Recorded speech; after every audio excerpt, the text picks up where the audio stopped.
Hey, hey, hey, I'm Michelle. And I'm Greta. We are girlfriends who have always been seekers. We love learning, sharing, and most of all, we love having those soul-to-soul moments with our girlfriends. Our podcast is about spiritual connection and sisterhood. You are not alone. So grab your glass, get comfy, and join us as we make some noise, light up the room, and Get into it.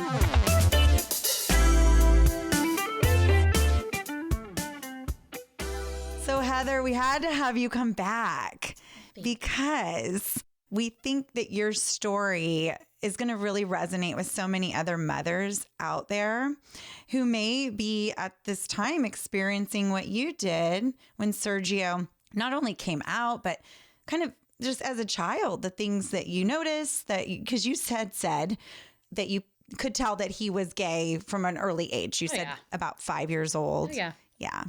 So if you want to just share kind of what that experience has been like for you as a mom, I think it's going to be really just a wonderful gift to share with a lot of the moms out there right now. Well, thank you. Yeah. And I hope it does impact someone in a positive way because as a mom, you don't talk about it. And like I said before, I didn't even know I had trauma around him coming out that I needed to move through until I helped someone else with her journey, with her son, and him coming out. And so, I knew when Sergio was little, you just knew there was something special about him. I mean, you look at him now, there's something special about him. But he was this sweet, sweet, sweet baby, had super dark eyes. And you could just tell, he was full of the world and he wanted to, be in the world, too. There was something about him. The one thing I can say is I remember being a single mom. I was really young. So I wasn't quite sure if the way people were approaching us when he was younger, in school, elementary school, he had lots of friends, but they were all girls, and I knew he had some tendencies that weren't on the same level. And I'm not going to call them wrong because I don't think any of it's wrong, but he just wasn't doing the same thing the boys did for his age group. Like playing with balls or wrestling. He didn't want to be that tough guy. He wanted to chill, hang out. He was super creative even at a young age. He liked being around females. I thought mainly because, it was just me and him. Yeah. We were on ride or die mission together, so he had to be around me and all my friends often. And you were very young when you had him. I was 16. I turned 17 3 weeks later. I think I mentioned that previously. And he was sick. He was a sick infant. I really believe he was trying to figure out if he wanted to stay or go. I get chills every time you say that. And you can share, you do believe in past lives. Absolutely. And yeah. Yeah. He was definitely brought here for a greater purpose than just me stewarding him throughout this life and me being a young single mom trying to find my path. Yeah. But I definitely think there was a reason that you were chosen to be his mother in this lifetime. So honored, deeply honored, because he's such an amazing human being. And that's all we could want for our children, is that. But going back to when he was younger, I put him in baseball. And so then I was like, okay, well, he'll stay in baseball if I'm around because he needed me to be with him a lot. And I got it. He was teased a lot. He was skinny. He was, he looked frail. And I think he was frail inside. He wasn't sure how to maneuver through this life being in the skin that he was in. Mm-hmm. And I can't even imagine how challenging that must be. I'm having difficulties with being overweight, much less being in the wrong, body, period. Mm-hmm. I can't imagine what that feels. And to not be able to articulate that at a young age either. So I'm maneuvering through and trying to support. And I had, I wasn't dialed into yes, he actually is gay. I knew. Yeah. I never said it out loud, and people would come to me and they'd go, oh, I think your son might be gay. Oh. And I thought that was really rude. It is rude. Who are you to tell me what my child is? My child's going to tell me when he's ready. Yeah. When he's good and ready, by the way. It has to be in his own time. Yeah, his terms. So when he was younger, he was different. He was different than the other kids. So I did think in my head, okay. But at the same time, as a mom, you're like, ooh, that life's going to be rough. Yeah. Because society does not welcome it right now. That's a big part of, I think, the message that we wanted to get out to the listeners is that you've been on this journey and it wasn't like one day you just said, woohoo, I support my son and I'm going to pride parades and I'm doing all the things. No. This has come with a lot of processing, a lot of like you said, your own inner journey and your own traumas that have come to light throughout. So we're sitting here talking to you today, the Heather that has accepted and received and loved and embraced all that Sergio Evora is. But this started, like you're saying right now, where those thoughts were going through your head. What is this life going to look like? Too. It was nonstop. And you don't, I think you understand as a mom, or every mom's kind of gone through this, where you have thoughts about your children, but you don't, what's the word I'm looking for? Or what am I trying to explain? So I had thoughts, but I didn't want to label him too. I think that's important right there. Just that alone. Like, to not label, like, which is what those other parents were trying to do by saying, I think your son might be gay. We had neighbors that would come to us all the time when he was like in junior high. And these are people we really loved and cared about. And I know these people love and care about my children. But even them, they didn't know how to manage what they were witnessing, what they thought, what they felt. And so it would come out in negative connotations because society doesn't agree, or society doesn't support, or society doesn't understand or is educated enough to get there yet. I hope things are different now. Yeah. Because he's older. He's 31, you know.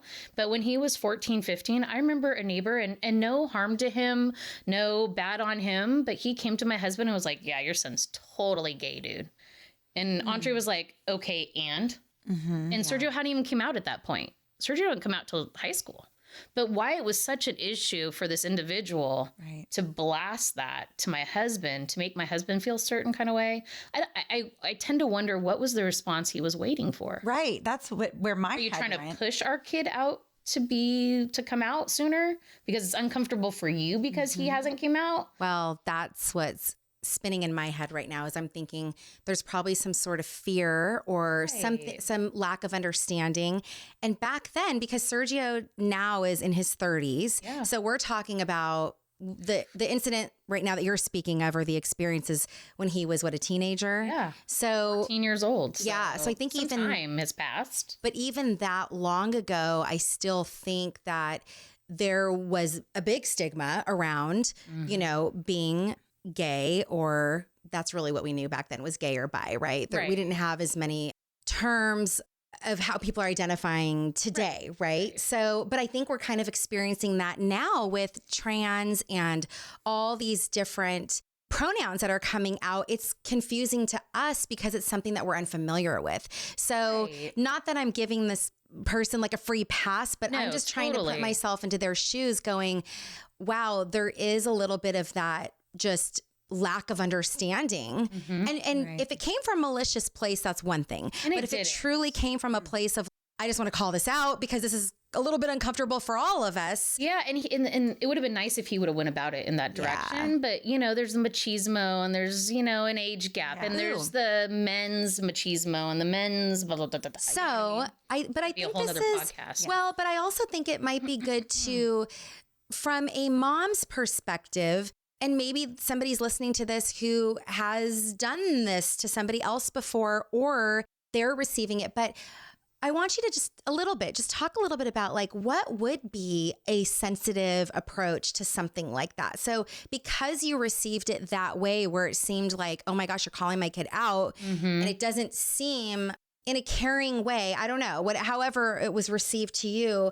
I think this is always the questions I have, is what would be the better way? What are we looking for as people? Because sometimes people just speak off the cuff and they're not even thinking beyond that. And they're naive about this. Yeah. Way to handle it. And why is it so hard for people to go, I'm not educated? Like, I don't know. Why is it so hard? Be vulnerable. Okay. Step out there. Thank you. That's what I would want someone to do with me. Awesome. Heather, you know, what's happening? Yeah. Be vulnerable. Yeah. Come from a place of, I don't know, but I'm super curious. I might not even have the answers either, but I'll point you in a direction. There's a ton of resources out there. Because I think we're dealing with this now with all the pronoun situation. And that's why I bring this up, is that that's how it was experienced for you back then when it was about your son being gay. But now, I mean, I will just be vulnerable here. I'm still struggling. And we talked a little bit about this on the last podcast. about what all these pronouns mean and how we should approach them. And so it seems like what we're talking about here is coming from a place of, I want to understand. If you're coming from a place of care, that was a big thing we talked about last time, love, compassion, care, then it's going to be received different than just boom, calling it out. Or Yeah. And I think the boom calling it out comes from their own traumas maybe around it. Yeah, I that agree. They're not choosing to deal with, or just ego. You know what I mean?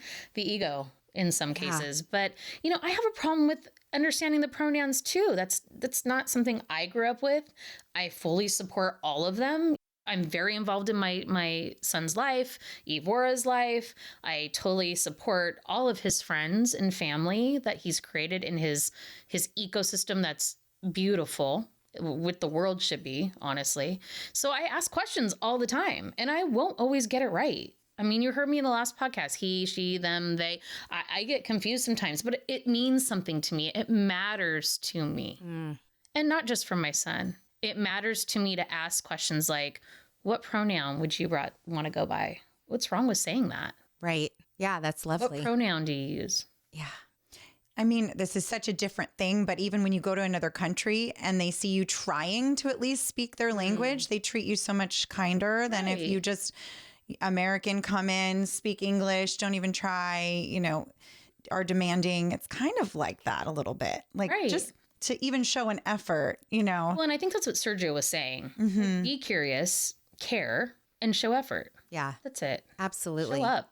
So going back then to what you were talking about is you always knew that he was gay. Yeah. You saw some things in him that were special. Yeah. And then he did come out. And so as a mom, from that point on, when he said, hey, mom, or and he said he brought his friend with him to approach you and your husband, which I love that because already he was getting some support. Absolutely. She's such a beautiful human. Taylor, a big shout out to you. We love you, honey.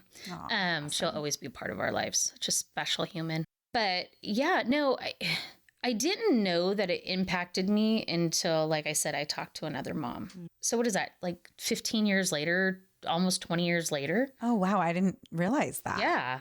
Sergio came out as a teenager. I didn't talk to this other mom from my work who came to me because she knew I had a gay son and her son was coming out.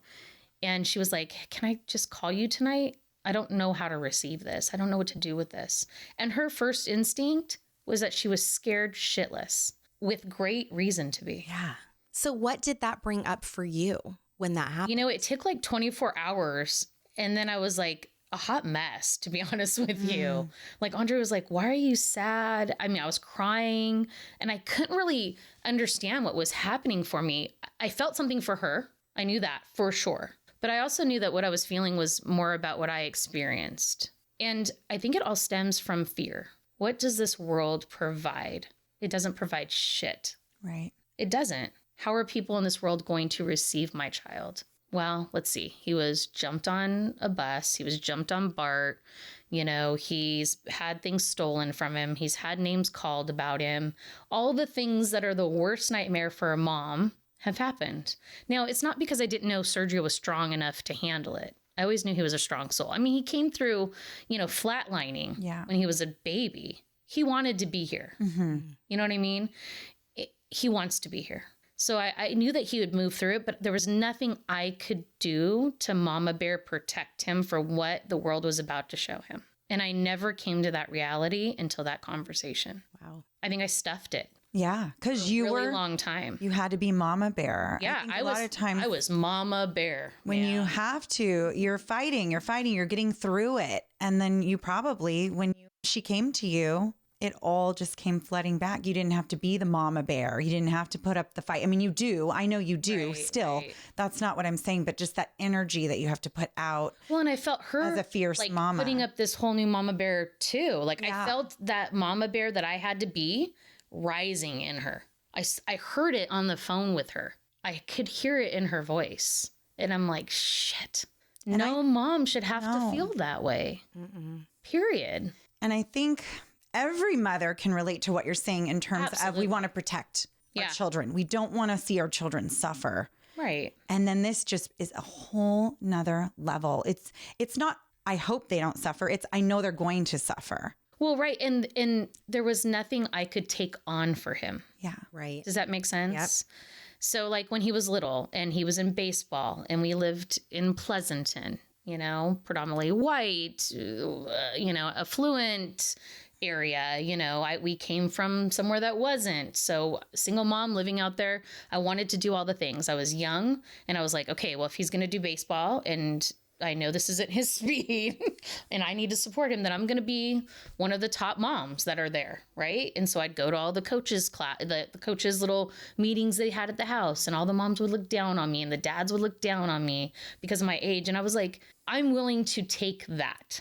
I knew I could take that this whole time. However, you know, he needed to show up. I knew I could take that from others. And that was directed at both me and him during that time because I was young. Yeah. Single mom, you know, and then my son.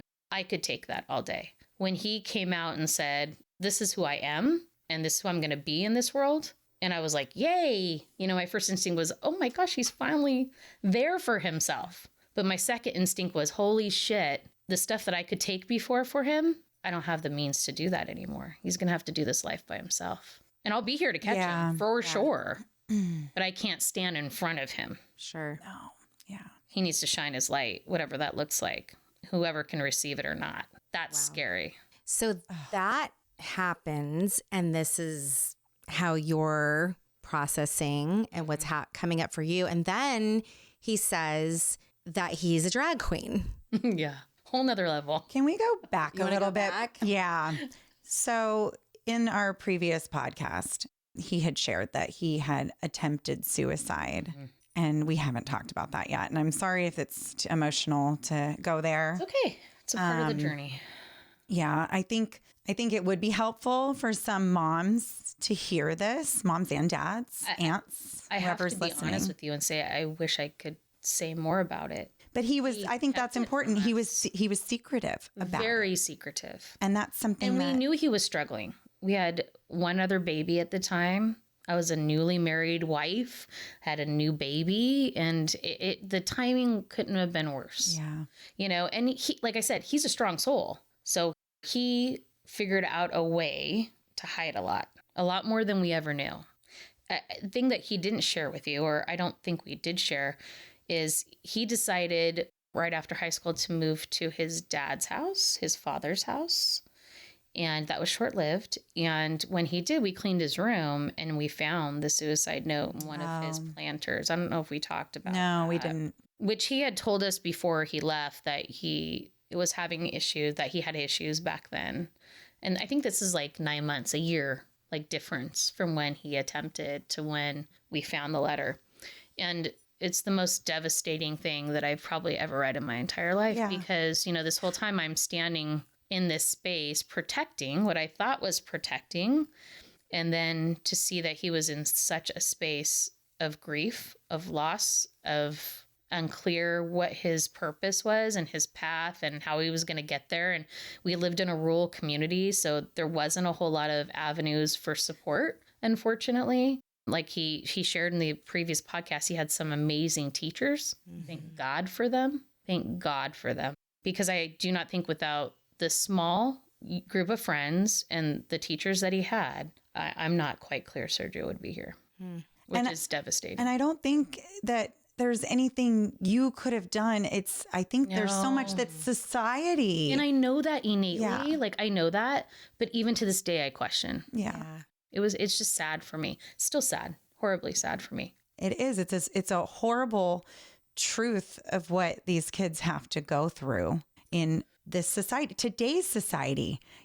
I would have thought that things would have changed by the time he went through that journey. I think every generation feels that way. Like Sergio and me will have conversations and he's like, I know the generation before me had it bad, but my generation, you know what I mean? And I'm sure the kids after him are saying the same thing. I mean, I think it does get better a little bit. And I'm not one to say that. You would need to speak to someone that's moving through it for them to give their perspective. But I just think it's horribly sad. Yeah. It's just all around. Okay, so on a previous podcast, not with you and Sergio, just in talking to another therapist who was actually on here. And we did get into the conversation about suicide because right now we are experiencing extremely high rates of that, which this will play into what you're going to share. But the message was, if somebody truly wanted to do that, there is nothing that anybody, including their mother, could do. And so we reflect, of course, and we become very critical and go, did we miss out on signs? And should we have shown up differently? The beautiful thing for your son is he is still here. And the message, I think, to all moms is look for signs. What I feel so strongly about is I would never want a mother to sit and think that it was because of something they didn't see that produced that result. And so based on statistics and therapists who are very knowledgeable, and this is their area, they have said that truly there's nothing that we could do if that path was laid out the way it was supposed to be, or that child took that. I do believe that.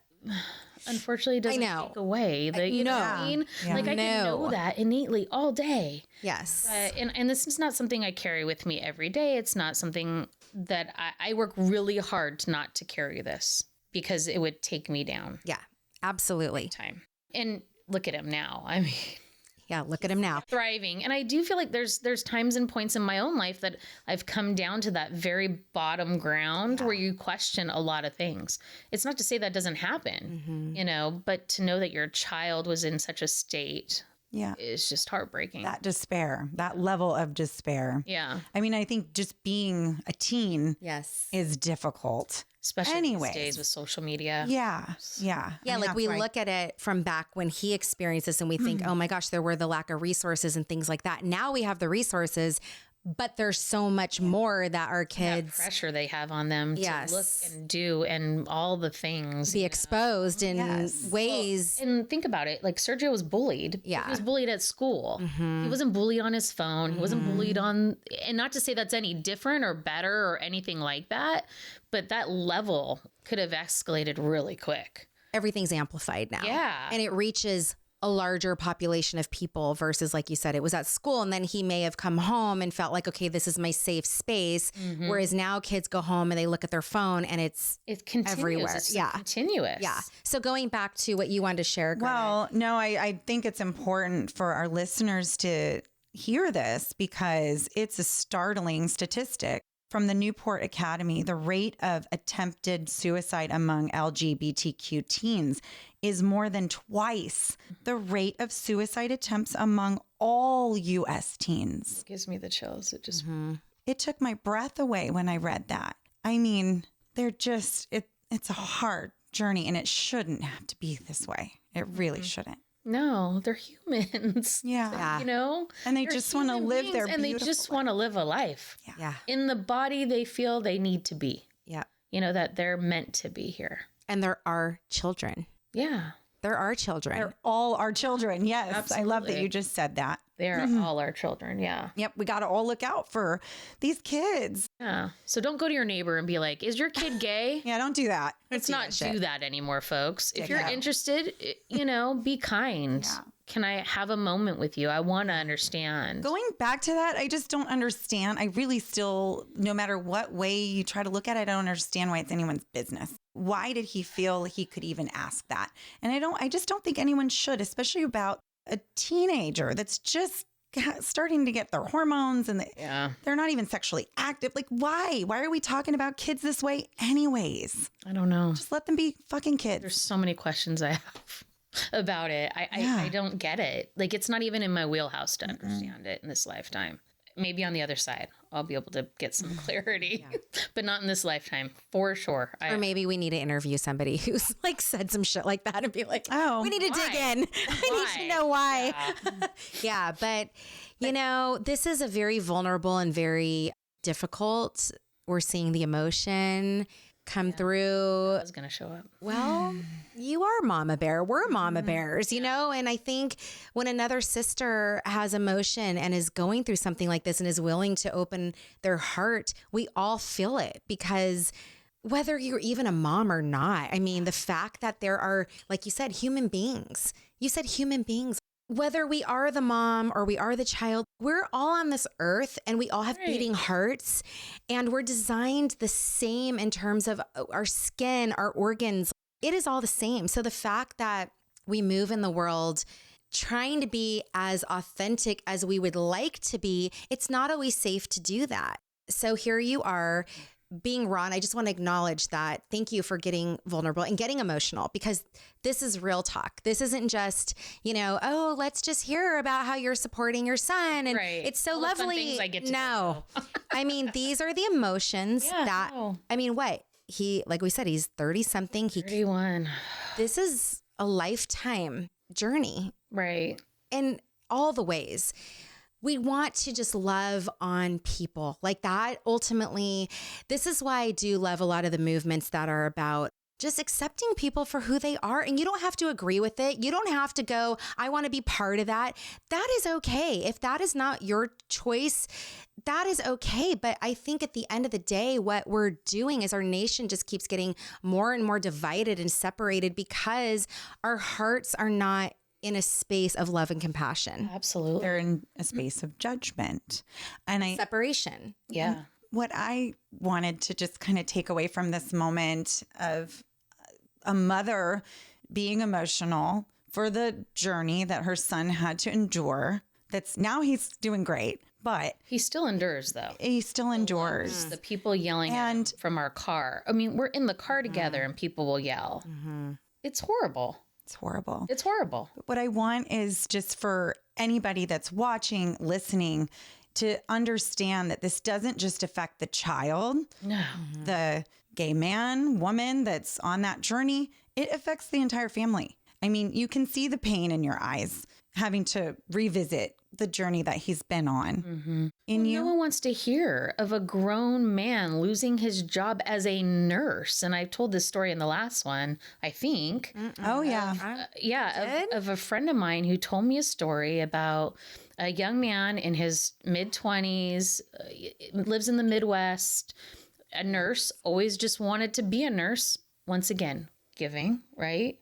And his work found out he was transitioning and fired him. And his landlord found out from people gossiping that he was transitioning and kicked him out on the streets. And my friend doesn't know what happened to that young man. Wow.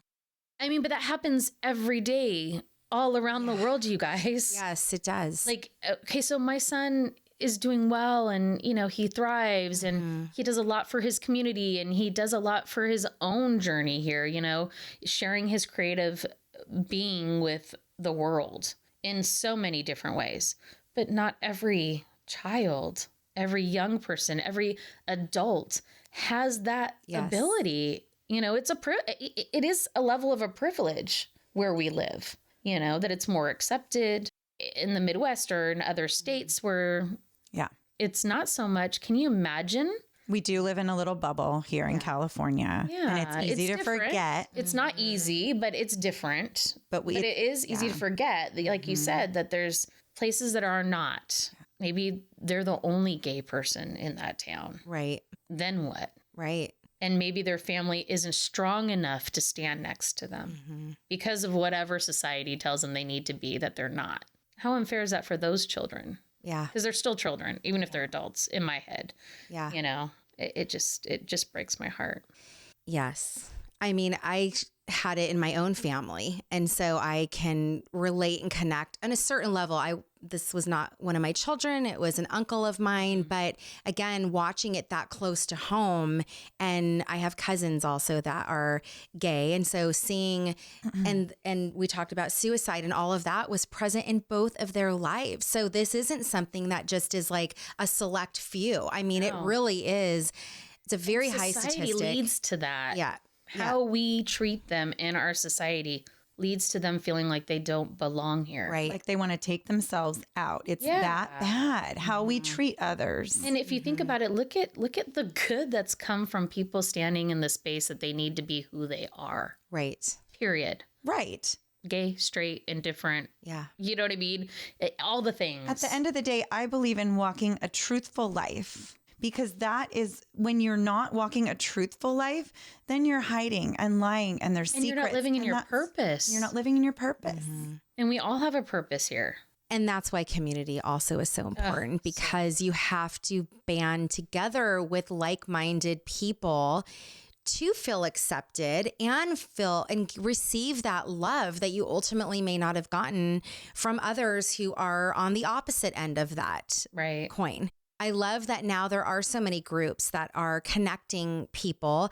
We just had an email come out in our town that talked about support for parents. Yes. And I think that lit you up. This. Yes, it totally lit me up. To now want to get involved and know just within your own community I don't know what I could do, but I'll do whatever I can. I love it. In our small little town, it's like every town should have that. These kids, these adults even need to know that they are loved, that they are in community, and they're supported for just being themselves. They belong. Period. They belong. Yeah, absolutely.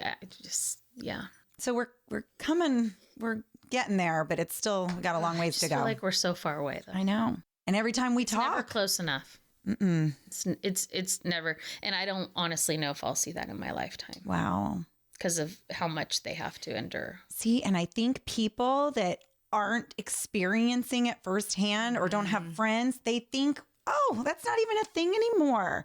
You know, there's commercials and TV, you know, movies, and it's more mainstream. But it's because social media says, you know, everybody supports them, and that's a good, you know what I mean? But that's not the truth. That's not what's going on. And that's not what they live. Yeah. Mm-hmm. Like they live in an everyday world, like wherever they live. And maybe that's, you know, apparent here in California that it's more, you know, that there's not enough, or what's the word I'm looking for? There's a lot of resistance, but not as much resistance in other places. And that's probably the wrong word to use, but that's the only word I can come up with right now. And I just feel like there's a lot of good words about it and not enough action. Oh, wow. Yeah. I'm extremely grateful that my friend at work came over to me. That's where it needs to start. Yeah. It needs to start with people like her. Mm-hmm. And willing and vulnerable to go, I'm scared shitless. Mm-hmm.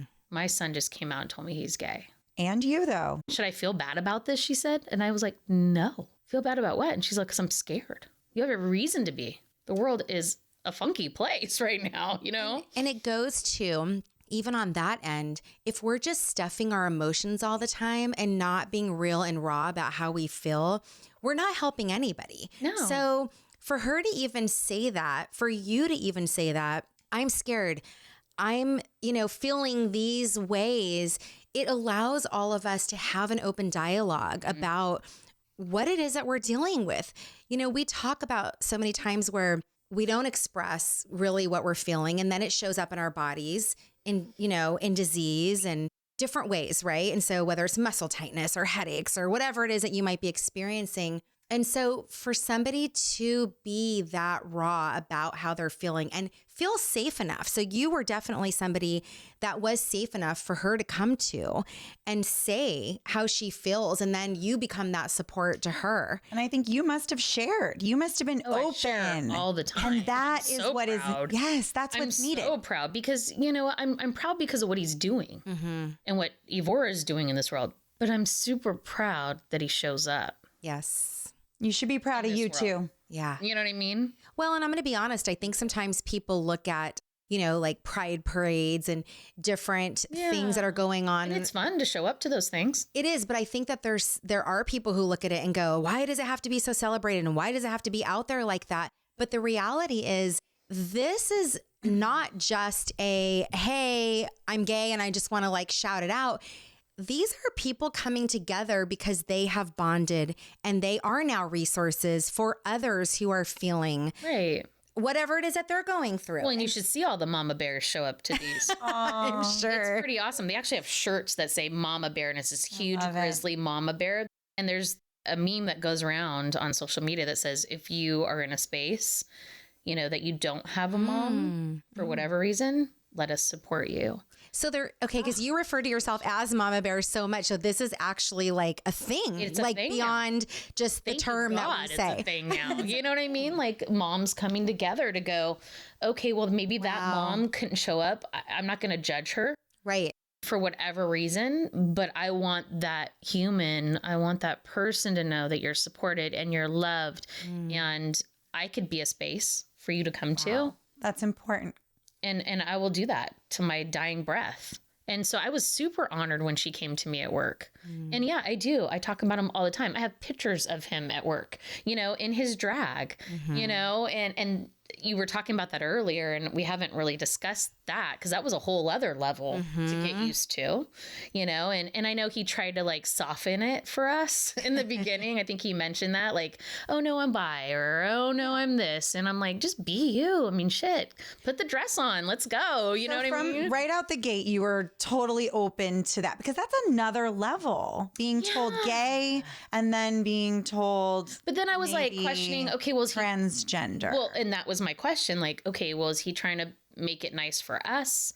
And just, it's taken years of conversation, open dialogue, always with him, of me going, so explain to me why you like this and what do you do? And then going to his shows and seeing who Evora shows up as. And now I understand. And I think Sergio mentioned this too, that a lot of Native American cultures, you could have two souls. Right. Yes.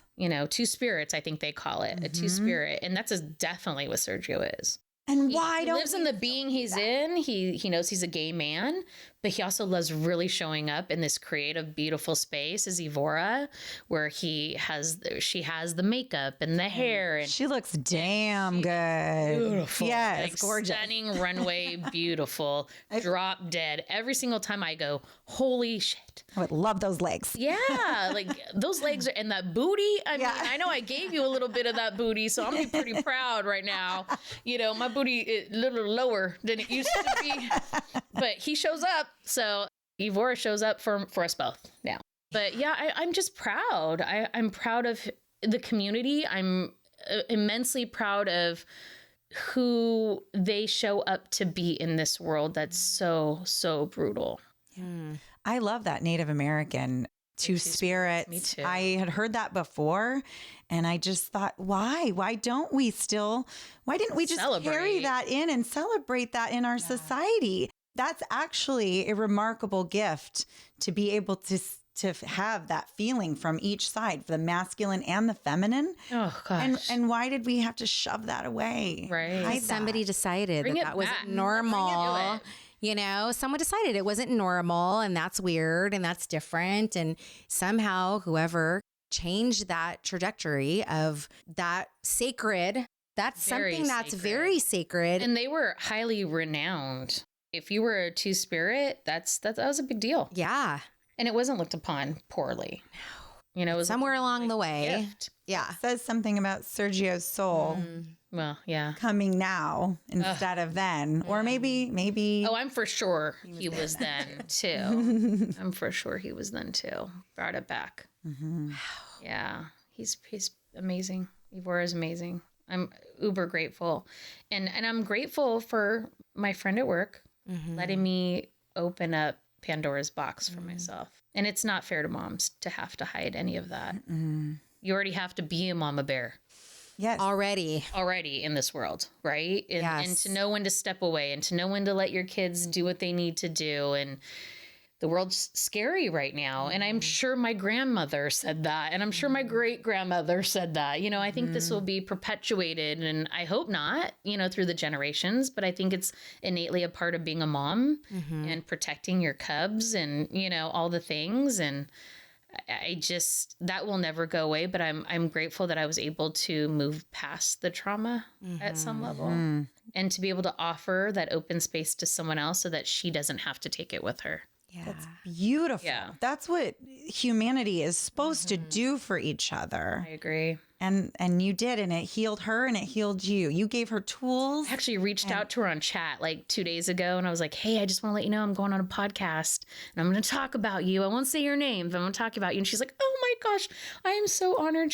And I'm just so happy right now. Oh, And she's good. Good. Her and her son are good. Like, they're really good now. You know, she just had her moment, and that was okay. But how smart was she to reach out and go, I'm having a moment that I don't understand. Mm-hmm. I love that. And I think it's so human also, because so many times, no matter what our kids, what direction they end up going, we have these ideas and thoughts in our mind of the way it's going to look in the future. The way we hope it to look. Yeah. From the moment we look into their eyes as a baby, we're just like, oh, you just picture it all. Even if you're trying not to, you do. There probably is a little bit of this letting go of some of those dreams that you've had for so long, or those visions of how you thought it was going to go. Not having your child ridiculed in society, or beat up on a BART train, or just being beautiful. I mean, because that's all she was doing. She had makeup on, her hair done. You know, Evora is always gorgeous. You know, riding BART into the city, and to just treat her poorly for just being who she is it's not something I understand. I have a really hard time with it. A really hard time with it. But I try not to think about it too much, because I think it would be all consuming too. And I think there's a greater issue there. And it could be a myriad of issues. I don't know. I'm not a psychiatrist, but I think people need a lot of therapy these days. You know, and I'm grateful there's so many resources. Yeah. It's necessary. Trauma's trauma, period. And it's going to show up in different ways. I would love to hear a little bit about just Dre and just how he handled everything, and your beautiful connection with him and that process. Yeah. I mean, for the dads out there listening, Dre loves Sergio. Like, they were meant to be a part of each other's lives from the day they met, when Sergio was, I think, 6 years old when he met Dre. So, you know, once Dre realized, like, this is what I'm serious about, I didn't let him meet Sergio for 6 months. Good mama bear. Months, you know, into dating him, 5.5 months. So when they met, it was the cutest thing I have to share with you guys. They met for the first time, and, you know, of course I prepped Dre and I prepped Sergio, and Sergio had this wood bed, and it was kind of higher, and it was like 7:00 at night, and Sergio was getting ready for bed, and Andre came out, and I walked Andre into his room, and I introduced them, and Sergio just got up on the bed and started jumping up and down out of nowhere. And Andre's like, all right, and starts jumping with him. Like, awesome. Okay, who's this crazy kid? You know what I mean? And they've been that way. Honestly, that's been their relationship. Oh. You know, it was matched priming energy. Me. Yeah, it was priming me. So, you know, Sergio coming out, my conversations with Dre around it is exactly the same as I felt. Just that ultimate fear for how the world was going to treat him and accept him. I just think it's great to hear a story about someone who's he's this big masculine man. Yeah, he's a big guy. Yeah. Love him. And he has a beautiful soul, as do you. And you know, you see just the children that you've raised. They're an example of that love, that loving, beautiful household that you created for them. But Not perfect, but perfect for nobody's perfect. Yeah. And raising kids is really hard. But you guys did a great job. And I just think, he's a wonderful example of, you can be a big, burly, masculine man and have that kind, open heart. You know, I don't think our reaction, the fear, is any different than any other parent feels when their child is going out into the world and doing something that's has a risk. Right. You know, and not because they're doing something wrong, but because society doesn't necessarily welcome it. Does that make sense? Yep. But I think when it comes to your child coming out and saying they're gay in this world, there's a whole nother level of fear that penetrates through that normal parent fear, you know, that parent feeling of, oh shit, you know, it's like on steroids. And it doesn't go away, even at 31. I mean, I go to sleep every night praying that he's okay, that he'll be okay tomorrow. And I do the same for my other boys, but I send a little extra bubble of light out to him. Yeah. You know what I mean? Because I don't know what he's in tonight. Is he an Evora today? Right. Or is he Sergio? Yeah. Either way, I mean, you guys met him. Yeah. He's a force to be reckoned with in this world, and not always received well because people can be intimidated by that. Because his light shines bright. And he's so confident, and he's not trying to hide who he is. No. And that's the way everyone's supposed to be. Yeah. Including myself. I can learn a lot from him. You know what I mean? I'm trying to. I'm getting there. But yeah, I don't think the fear is any different. If we want to relate it, you could relate it to any fear you've had about your children going off to college. Sure. First boyfriend, first girlfriend, first relationship, first time having sex, all those things bring up stuff. It's a little different though, because you have people that just want to hurt them because they're showing up in their truth. I mean, I spoke to an African-American woman. I was relating to her about our children both going away to college and stalking them on Life 360. Love Life 360. Yes. I mean, I'm like, I need for you guys. Yeah, absolutely. And we were kind of laughing about it. But then, where I was afraid of my daughter maybe being in another house where she shouldn't be because maybe there's boys there, she's afraid of her son being in a barn, being lynched. So it is different. Yeah. It is a different fear. On steroids, I'm telling you. It's devastating. The other side of this is he's shining his light. You know what I mean? And that's what we all want for our children in this life. Just be who they are. Do whatever's going to make you happy. Find a purpose. Live out your purpose. Live out your days in joy and peace and serenity. Find out who you are. Explore what's inside of you. And he's doing exactly that, you guys. Ifora is doing exactly that. And there's so many people that I can't be mad at it. You know what I mean? Yeah. I'm excited. And I wouldn't take that away in a heartbeat. I wouldn't take that away. So I'll deal with Mama sending out extra bubble of light every night because he's living his life and she's living her life, Ifora and Sergio. So two spirits. Yes. Cheers to that. Cheers. You are doing a great job, Mama. Thank you, guys. Thanks for having me on and letting us share our story. And I hope it positively impacts someone else.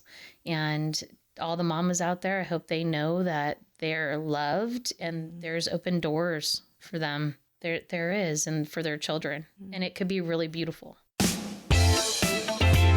Thank you for tuning in to today's episode. If you liked what you heard and we're your girls, please share and add a review on iTunes so we can continue to grow our circle. You can also find us on Instagram and TikTok at That's My Girl Podcast.